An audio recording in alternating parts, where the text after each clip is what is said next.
Aba, may good news daw. Tungkol po dyan sa presyo ng bigas at presyo ng karning baboy. Nako, ito ang pinagmalaki ni Atty. Claire Castro. Good news daw. Siguraduhin mo, good news yan ha. O, ito ang video. Meron pa po tayong good news.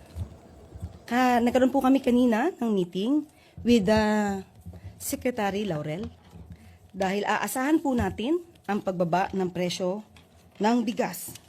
Okay?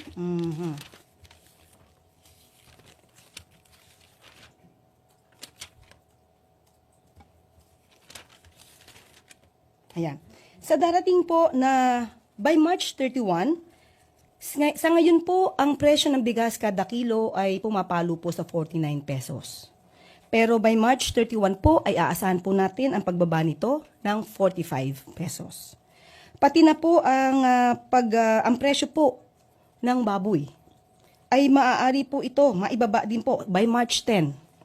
Sa halaga po, ito po ay sinabi in particular ni Secretary Laurel, ang parte po ng Kasimat Pigi ay bababa po between 350 to 360 per kilo. At ang liyan po naman po ay maibababa po ng 380 per kilo. Yan po ang maliban po dyan. Marami pa po tayong sasabihin good news pero most probably po ay bukas na po dahil marami pong napag-usapan kanina sa meeting with the DA Secretary. Aba, nagulat kami. Gulat kami. Bakit kami nagulat? Bakit ako nagulat? Nagulat ako kung bakit mo nasabing good news yan. Ang mura na, di ba? Murang-mura na. Sigurado ang makapanood na ito, lalo na yung mga income nila ay nasa minimum o wala sa minimum, mapapamura. Sa sinasabi mong good news pala. Di nga. Una, presyo ng bigas. 45 peto-teto-tet.